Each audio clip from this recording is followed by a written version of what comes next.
क्या आप जानते हैं एक ऐसे भगवान के बारे में जो शमशान में रहते हैं, गले में सांप पहनते हैं, जिनके शरीर पर भस्म लगी होती है, फिर भी पूरी सृष्टि उन्हें महादेव कहती है। आखिर ऐसा क्या रहस्य है उनके भीतर कि देवता ही नहीं, असुर भी उनके आगे झुक जाते हैं।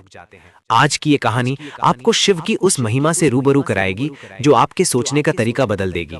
नमस्कार दोस्तों, आज हम बात करने जा रहे हैं उस अनंत शक्ति की जो ना कभी जन्म लेते हैं, ना कभी मृत्यु को प्राप्त होते हैं, जो है स्वयं समय के भी स्वामी भगवान शिव।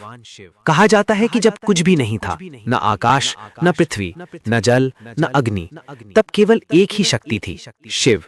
वे शून्य भी हैं और अनंत भी। यही कारण है कि उन्हें आदि और अंत से परे कहा जाता है। भगवान शिव का स्वरूप जितना सरल दिखता है, उतना ही गहरा रहस्य अपने भीतर समेटे हुए है। उनकी जटाओं में बहती मां गंगा ये बताती है कि जीवन में ज्ञान का प्रवाह हमेशा चलता रहना चाहिए। उनके माथे का तीसरा नेत्र ये संकेत देता है कि हमें केवल बाहरी दुनिया ही नहीं, बल्कि अंदर की सच्चाई को भी देखना चाहिए। गले में लिपटा हुआ नाग ये दर्शाता है कि भय को अपने नियंत्रण में रखना चाहिए, और शरीर पर लगी भस्म हमें याद दिलाती है कि ये जीवन क्षणभंगुर है।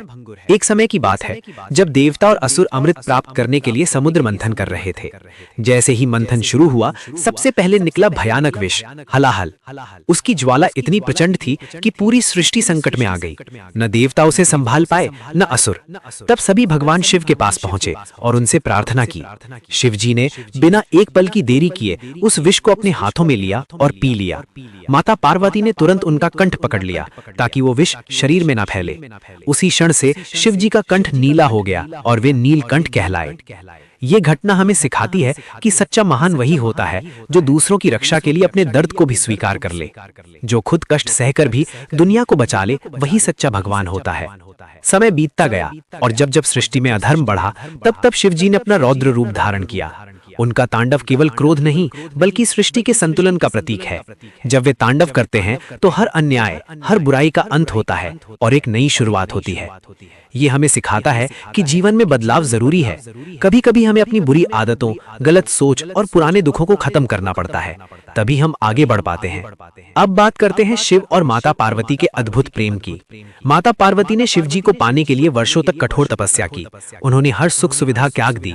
केवल एक ही लक्ष्य था, शिव को पाना। उनकी अटूट भक्ति और सच्चे प्रेम से प्रसन्न होकर अंततः शिव जी ने उन्हें अपनी अर्धांगिनी बना लिया।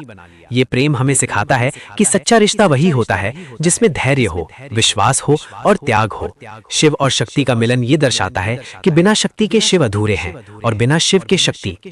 भगवान शिव केवल विनाश के देव नहीं हैं, बल्कि वे ध्यान और शांति के सबसे बड़े प्रतीक भी हैं। वे हिमालय की गहरी शांति में बैठकर ध्यान करते हैं और हमें सिखाते हैं कि जीवन की असली शक्ति बाहर नहीं, बल्कि हमारे अंदर है। जब हमारा मन शांत होता है तो हम हर समस्या का समाधान आसानी से खोज सकते हैं। शिव जी हमें ये भी सिखाते हैं कि सादगी में ही सबसे बड़ी शक्ति होती है। न उन्हें सोने चांदी का लोभ है, न किसी प्रकार का अहंकार।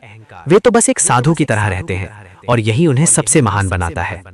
भगवान शिव के जीवन से हमें कई महत्वपूर्ण सीख मिलती हैं, जैसे कि अहंकार को हमेशा त्याग देना चाहिए, क्योंकि अहंकार ही विनाश का कारण बनता है। हमें हर परिस्थिति में शांत रहना चाहिए, क्योंकि क्रोध में लिया गया निर्णय हमेशा गलत होता है। हमें ध्यान और योग को अपनाना चाहिए, क्योंकि यही हमें सच्ची शांति देता है।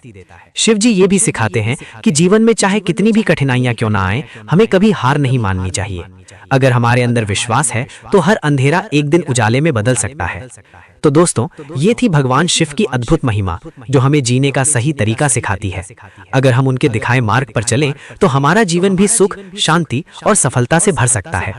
अंत में बस इतना ही कहना चाहूंगा, अगर आपके जीवन में कभी भी अंधेरा आए तो एक बार सच्चे मन से हर हर महादेव जरूर कहना, क्योंकि जहां शिव हैं वहां कोई डर नहीं, कोई संकट नहीं, केवल शांति और शक्ति है। हर हर महादेव।